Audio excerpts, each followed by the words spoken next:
السلام عليكم ورحمة الله وبركاته. بسم الله بسم الله بسم الله. اللهم صل وسلم على نبينا محمد. اللهم صل وسلم على نبينا محمد. اللهم صل وسلم على نبينا محمد. إن شاء الله النهاردة هنتعرف على تاني حرف من الحروف الهجائية. إزاي بنكتبه بطريقة صحيحة؟ وإزاي بنعرف إذا كان في أول الكلمة أو وسط الكلمة أو آخر الكلمة أشكالها بتبقى عاملة إزاي؟ وبننطقه إزاي مع الحركات القصيرة، وإزاي بننطقه مع الحركات الطويلة والتنوين. طيب، هو حرف الباء بيتكتب إزاي؟ حرف الباء باجي كده أعلى السطر، بنزل على السطر بالشكل ده وامشي على السطر واطلع تاني فوق واحط نقطة تحت. لازم نخلي بالنا ان احنا ما ينفعش ننزل من على السطر. احنا مش عايزين نكون خطاطين، بس عايزين نحسن من خطنا، عايزين نعرف نلتزم بالخط، وخصوصا مع الحروف اللي لازم تتكتب على السطر ما بتنزلش تحت السطر. طب ده شكل الباء. شكل الباء في آخر الكلمة لو كان منفصل. طب شكل الباء في أول الكلمة، باجي بنزل كده على السطر وامشي على السطر واحط النقطة تحت. نلاحظ هنا ان الباء لما اتكتبت كلها النقطة كانت في المنتصف، لكن لما كتبناها في أول الكلمة النقطة اتنقلت من المنتصف جت في الأول. طب لو كانت الباء في وسط الكلمة وكانت متصلة بنمشي كده واطلع فوق وانزل برضو على السطر، والنقطة بتبقى أسفل أول خط كتبته. طب لو كان في آخر الكلمة ومتصل، بمشي برضو على السطر كده واكتب الباء كاملة طالما مفيش حرف متصل بيها في الآخر. يبقى هنا في وسط الكلمة بتتكتب ليه مش كاملة، مش مقفولة؟ عشان متصلة في أولها وفي آخرها، يعني في حرف قبلها وفي حرف بعدها. لكن هنا بكتبها كاملة إمتى؟ بكتبها كاملة عشان خاطر هي متصلة في الأول لكن في الآخر غير متصلة، فمنزلها كلها. طب لو كانت غير متصل، الحرف اللي قبلها ما بيتصلش بيها، لا بتتكتب كاملة بالشكل ده. طيب، هو حرف الباء باسمه، ده اسمه مش حركته مش صوته. حرف الباء كل حاجة ليها اسم. يعني لما اقول الشك ده اسم ايه، هتقول لي حرف الباء، لكن ما ينفعش تقول لي انها لما تكون في كلمة تقول لي ده حرف الباء. لازم تضع عليها حركات عشان تبين صوتها. طيب، هو صوتها بقى ليها كم صوت؟ قال لي ليها 3 مدربين. كل الحروف ليها 3 مدربين ما بيتغيروش، بس اهم حاجة ان انت تعرف توظف الحركات كويس جدا على حسب الكلمة اللي موجودة. هو ده اللي بيلخبطنا، ان احنا ما بنعرفش نوظف الحروف كويس. الحركات مش بنعرف نوظف الحركات كويس، مش بنعرف وظيفتها بتتغير امتى، ولما تتغير بنطقها ازاي. هو ده اللي احنا ان شاء الله باذن الله هنحاول نوضحه في كل حلقة من الحلقات اللي احنا هننزلها. طيب، انا اوظف حركاتي ازاي؟ قال لي انت عندك 3 حركات ما بيتغيروش، بس في كل كلمة وفي كل حرف ليها وظيفة مختلفة. طيب تعالي نشوف مثلا الباء مع حركة الفتح. حركة الفتح وظيفتها هنا ايه؟ او المدرب وظيفته ان هو يعمل مع ايه في الباء؟ ان هو يفتحها لفوق. حرف الباء اسمه حرف الباء، لما وضعت عليه حركة الفتح اللي هو المدرب، خلى الحرف يتنطق ازاي؟ باء. بقى يترفع لفوق. حركة الفتح بترفع الحرف لفوق، بتخليه يتنطق باء. لو انا حطيت المدرب التاني هيتنطق ايه؟ اللي هو الكسر بي. بي. طيب، لو انا حطيت حرف الباء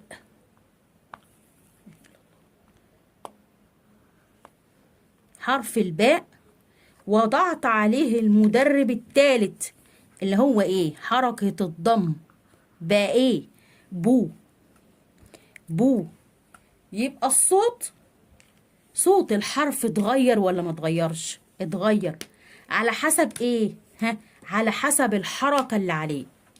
يعني نقصد بالكلام ده ان حركة الفتح وظفت الباء، وظيفتها انها ترفع حرف الباء لفوق، با. وحركة الكسر وظيفتها ايه؟ انها حركت الحرف لتحت عشان اكسره لتحت، بي. وحركة الضم وظيفتها ايه؟ انها تخليني اضم الحرف عشان اعرف اقرأ كويس الكلمات. بس قال لي لما يبقى في حركة فتح او كسر او ضم، انطقيها بحركة قصيرة، ما تطوليش في نطقها. بابي بو. طيب انا مش عايزة اقرأها بحركة قصيرة، انا عايزة اقرأها بحركة طويلة، عايزة امد في الحرف. قال لي هتستخدمي برضو الحركات اللي الثلاث مدربين بتوعك. معنى كده ان الاساس بتاعنا ايه؟ اساس كل حاجة ايه؟ الفتح والضم والكسر. بس كل مرة ليهم وظيفة مختلفة، بتختلف على حسب وضع الكلمة اللي انت بتحطها او اللي انت عايز تقرأها. يعني مثلا لو انا عايز اقرأ الباء مد بالالف، هقرأها ازاي؟ هقرأ مثلا، هقرأها ب. عايز اقرأ الباء مد بالالف، ب.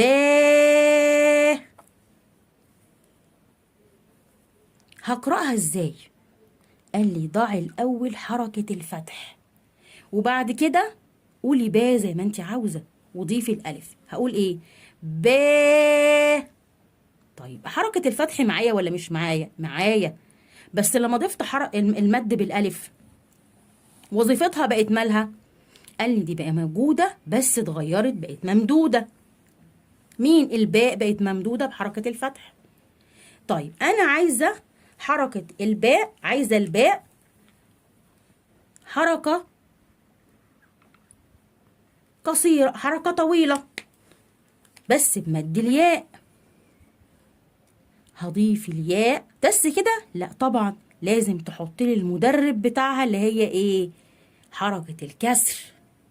يبقى حركة الكسر، الفتح والضم، الفتح والكسر والضم معايا ولا مش معايا؟ معايا. بس وظيفتها مالها؟ قال لي وظيفتها هياها، بس لما يتضاف لها حاجات تانية للحرف التاني وظيفتها بتتغير وتبقى ممدودة. طيب لما أكون مثلا عايزة أخلي البو ممدودة، حرف الباء حرف طويل، حركة طويلة، هضيف للباء ايه؟ قال لي هتضيف للباء واو، بضيف لها الواو، هتبقى ايه؟ بو. ومعاها برضو حركة الضم. يبقى الأساسيين بتوعي فين؟ مين الأساس عندي؟ عشان أحرك الحرف كويس، حركة الفتح، حركة الكسر، حركة الضم. طيب أنا عايزة أخليه بالحرف الباء به تنوين، أضيف له التنوين. قال لي حرف الباء لو انت عايزة تضيفي له تنوين بالفتح، قال لي لازم تضيفي له ألف وتضعي تنوين بالفتحة على حرف الباء. طيب أنا عايزة أحط تنوين بالضم أو بالكسر، هكتب إيه؟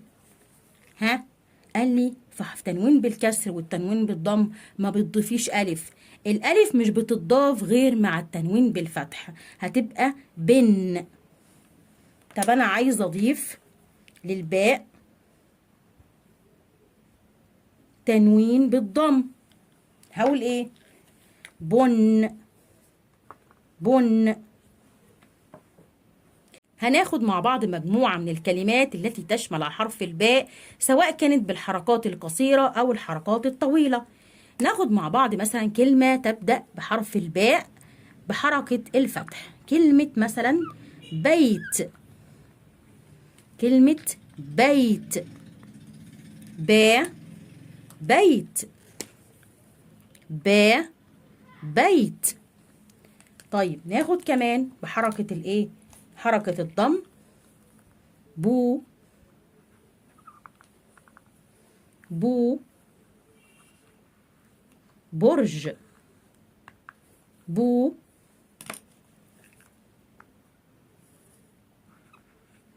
برج. طيب ناخد كمان كلمة بحركة الكسر. بي بئر، بي بي بئر. طيب ناخد بالسكون، حرف الساكن ما نطقناهوش علشان خاطر الحرف الساكن، وما وضحناهوش كمان عشان هو مش حركة، فبالتالي انا مش هحطه، لان هو طالما ما بيتنطقش يبقى انا هكتبه ازاي؟ الحرف الساكن يتبع اللي قبله عشان اعرف انطقه كويس. حبل، حب، حبل. طيب ناخد بالحركة الطويلة كلمة مثلا باب، باب، باب، مد بالألف. با باب. ناخد مثلا بالحركة الطويلة بمد الواو. حبوب، حبوب. النون الباء هنا جت في ايه؟ جت في وسط الكلمة بمد الواو، وجت في آخر الكلمة. حو بوب. طيب بمد الياء، مثال نبيل، نبيل، نبي، مد بالياء. ناخد مع بعض التنوين. لو حطينا كلمة بها تنوين بحرف الباء على حرف الباء قول ايه؟ كتاب، بن، كتاب، بن. طب انا عايزة كلمة نفس الكلمة هضع فيها تنوين بالكسر. طبعا انا قلت التنوين بالفتح لازم نضيف حرف الالف. طب عايزة اخلي كتاب بن، كتاب، ما بضيفش حرف الالف مع التنوين بالكسر. طب انا عايزة اخلي فيه تنوين بالضم. كتاب بن، كتاب بن.